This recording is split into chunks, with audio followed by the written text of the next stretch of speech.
શહેરના તાંદલજા વિસ્તારમાં આવેલા કિસ્મત ચોકડી 4 રસ્તા અકસ્માતને લઈને ફરી ચર્ચામાં આવ્યા છે। સ્થાનિકો જણાવી રહ્યા છે કે અહીં ઘણા લાંબા સમયથી વારંવાર નાના મોટા અકસ્માતો સર્જાઈ રહ્યા છે। સ્થાનિક દુકાનદારે જણાવ્યું કે કિસ્મત ચોકડી પર ચારેય દિશામાં સ્પીડ બ્રેકર બનાવવાની અનેક વખત તંત્ર સમક્ષ માંગ કરવામાં આવી હતી।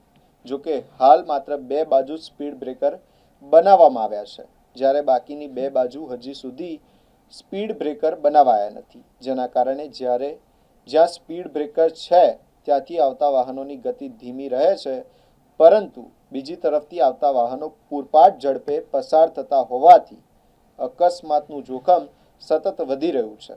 આજે પણ કિસ્મત ચોકડી પાસે થયેલા અકસ્માતમાં એક મહિલા ગંભીર રીતે ઇજાગ્રસ્ત થઈ હોવાનું સામે આવ્યું છે। સ્થાનિકોના કહેવા મુજબ અગાઉ પણ અહીં અનેક અકસ્માતો સર્જાઈ ચૂક્યા છે, છતાં હજી સુધી કોઈ પૂરતી સુરક્ષા વ્યવસ્થા કરવામાં આવી નથી।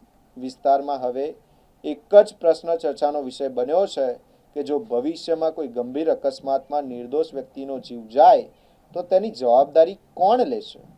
સ્થાનિકોએ તંત્રને તાત્કાલિક બાકીની 2 દિશામાં પણ સ્પીડ બ્રેકર બનાવવાની અને માર્ગ સુરક્ષા સુનિશ્ચિત કરવાની માંગ કરી છે, જેથી ભવિષ્યમાં અકસ્માતોને અટકાવી શકાય। આ તાંડલજા ગામ કિસ્મત ચોકડી છે। અહીંયા ચોકડી પર વારંવાર રોજ એક્સિડન્ટો થાય છે। મ્યુનિસિપલ કોર્પોરેશન વાળાએ વારંવાર અહીંયા આગળ અરજી આપેલી છે કે અહીંયા બમ્પર મીકો। એ લોકો બમ્પર મીકતા નથી। કાલે પણ અહીંયા આગળ એક્સિડન્ટ થયું હતું। રોજ એક્સિડન્ટ થાય છે। અહીંયા આગળ બધા સ્કૂલના બાળકો અહીંયાથી જાય છે, આવે છે। બમ્પરના કારણે બમ્પર મીકતા નથી, એના કારણે રોજ એક્સિડન્ટો થાય છે। ગાડીવાળા ગાડી સ્લો પાડતા નથી અને ફૂલ ગાડી લઈને જાય છે। અહીંયા કંઈ થશે એની જવાબદારી પછી લેશે કોણ? કેટલા ટાઈમથી એક્સિડન્ટો થઈ રહ્યા એક્સિડન્ટો તો અમારે અહીંયા જ રહેવાનું ભાઈ આખો દિવસ, એટલે અમે રોજ અહીંયા 3-4 એક્સિડન્ટો રોજ ના જોઈએ જ છે। અને નુકસાન એટલે બધા અંસાર હોસ્પિટલમાં જ લઈ જવા પડે સીધા ઉચકીને લોકોને। હવે જીવ જાય તો કોનો? એ જીવ જાય તો પછી આ લોકોની જવાબદારી, કારણ કે માંગ કરે છે કે અહીંયા આગળ ચોકડી પર બમ્પર મીકો, પણ એ લોકો બમ્પર મીકતા જ નથી। 2 બમ્પર મીક્યા છે, બીજી 2 બાજુ બમ્પર મીકતા નથી। 2 બાજુ બમ્પર મીક્યા છે તો ગાડી સ્લો પડે, પણ બીજી બાજુથી તો ગાડી ફૂલ આવવાની ને।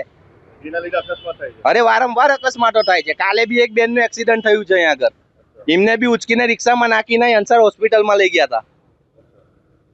હવે શું માંગશું છે? બસ માંગ તો એક જ છે કે વહેલી તકે અહીંયા આગળ બમ્પર મીકો, નહીં કે પછી એનામાં અહીંયા રોજ એક્સિડન્ટ થાય એની જવાબદારી લેશે કોણ?